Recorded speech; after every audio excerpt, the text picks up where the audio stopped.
முதல்ல கொலஸ்ட்ரால்ல 2 வகை இருக்கு, அது தெரிஞ்சுக்கணும். ஒன்னு பிரைமரி, இன்னொன்னு செகண்டரி. முதல் கட்ட கொலஸ்ட்ரால் வந்துட்டு எப்படின்னா நமக்கு அம்மா அப்பா கிட்ட இருந்து வரும். நம்மளோட பாடினால நேச்சுரலாவே ஃபேட்டை வந்துட்டு டைஜஸ்ட் பண்ண முடியாது. இது வந்துட்டு நமக்கு டிஎன்ஏல வருது, இன்ஹெரிட் ஆகி வரும். உங்க அம்மா அப்பாவுக்கு, உங்க தாத்தா பாட்டிக்கு, இவங்களுக்கெல்லாம் கொலஸ்ட்ரால் இருந்துச்சுன்னா நமக்கு நேச்சுரலாவே பாடியில அந்த மெக்கானிசம் இருக்காது. அப்ப என்ன பண்ணணும், நம்ம அம்மா அப்பாவுக்கு இருக்கு, நம்ம தாத்தா பாட்டி கொலஸ்ட்ரால் இருக்குன்னா சின்ன வயசுல இருந்தே நம்ம வந்துட்டு கரெக்டான உணவுகளும் ஸ்ட்ரெஸ் ஃப்ரீயான லைஃபும் நல்ல உடற்பயிற்சியும் நீங்க பண்ணியே ஆகணும். இது ரொம்ப ரொம்ப முக்கியம். செகண்டரி கொலஸ்ட்ரால், செகண்டரி ஹைப்பர் லிபிடீமியா அப்படிங்கிறது வந்துட்டு நம்ம பண்ற விஷயங்கள்னால வருது. தன்வினை தன்னை சுடும் அப்படிங்கிற மாதிரி நம்ம என்ன மாதிரியான கெட்ட மோசமான வெளி உணவுகள் சாப்பிடுறோம். டீப் ஃப்ரைட், எனக்கு பிரெஞ்ச் ஃப்ரைஸ் தான் பிடிக்கும் அப்படின்னு சொல்றது, எனக்கு சில்லி சிக்கன் பக்கோடா தான் பிடிக்கும்னு சொல்றதும், நல்ல எண்ணெயில டீப் ஃப்ரைடு உணவுகள் சாப்பிடுறதும், லேட் நைட் அதாவது அந்த மிட் நைட் கிரேவிங்ஸை நம்ம வந்துட்டு சாட்டிஸ்ஃபை பண்றதுக்கு மிட் நைட் பிரியாணி இதெல்லாம் 1 or 2 days சாப்பிடறதுனால வராது. இப்போ உங்களுக்கு ஒரு 20ல இருந்து 25 வயசு வரைக்கும் நீங்க சாப்பிடுறீங்கன்னா கொலஸ்ட்ரால்ங்கிறது 35 வயசுல வரும் நமக்கு.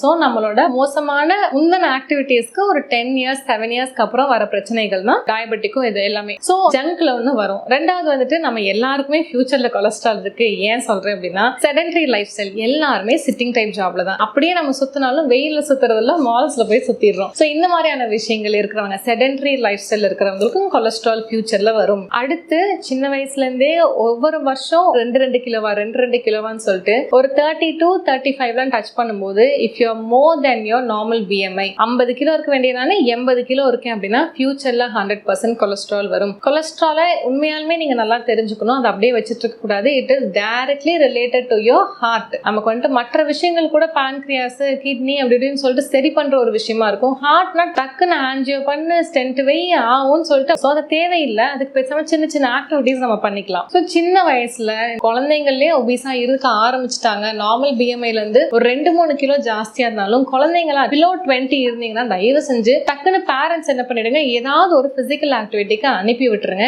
அண்ட் கிட்ஸ் வந்துட்டு லேட் நைட் தூங்கிட்டு இருக்கீங்க, ஸ்ட்ரிக்டா வளங்க தயவு செஞ்சு. ஃப்ரெண்டா இருங்கிறாங்களா, என் பெஸ்ட் ஃப்ரெண்ட்ஸ் எப்பவுமே 9:30 ஆச்சுன்னா வாங்க எல்லாருமே தூங்க போகலாம், காலைல எழுந்து வாங்க எல்லாருமே ஒர்க் அவுட் பண்ண போகலாம். இதுதான் நார்மல் ஃப்ரெண்ட்ஸ் பண்ற விஷயம், புரியுதுங்களா? They will help you to get better. So நீங்க உங்க கிட்ஸுக்கு ஒரு ஃப்ரெண்டா இருக்கீங்க அப்படின்னா நீங்க அவங்க பெட்டர் ஆகிறது தான் ட்ரை பண்ணலாம். ஏதாவது ஒன்று பண்ணி சீக்கிரமா தூங்க வச்சிருங்க, ஏதாவது ஒரு பிசிக்கல் ஆக்டிவிட்டிக்கு அனுப்பி விடுங்க. இது ரொம்ப ரொம்ப முக்கியமான விஷயம் ஃபியூச்சர்ல கொலஸ்ட்ரால்லாம் வராம இருக்கிறதுக்கு. அண்ட் ரொம்ப ஃப்ரீக்வெண்டா ஆல்கஹால் எடுத்துக்கிறவங்களும், பிசிஓஎஸ், பிசிஓடி அண்ட் டயபெட்டிஸ்ல முன்னாடியே இருக்கிறவங்களுக்கு வந்துட்டு கொலஸ்ட்ரால் வந்துட்டு ஒரு ஆட் ஆனா வந்துடும். நமக்கு ஒரு 5 வருஷம் சுகர் அப்படின்னாலே எப்படின்னா சுகர், பிபி, கொலஸ்ட்ரால் அது அப்படியே ஃப்ரெண்ட்ஸ் மாதிரி 3 பேரும் வந்தா ஒட்டுக்காதாண்டா வருவேன் அப்படிங்கிற மாதிரி. ஸோ இந்த மாதிரி நம்ம 60வது வயசுல மருந்து இல்லாத வாழ்க்கைக்கு போகணும்னு நினைக்கும் போது டேபிள் ஃபுல்லா மருந்து வச்சுட்டு மருந்து மட்டும் போட்டு வாழ்க்கையை அனுபவிக்காம போயிடுவோம்.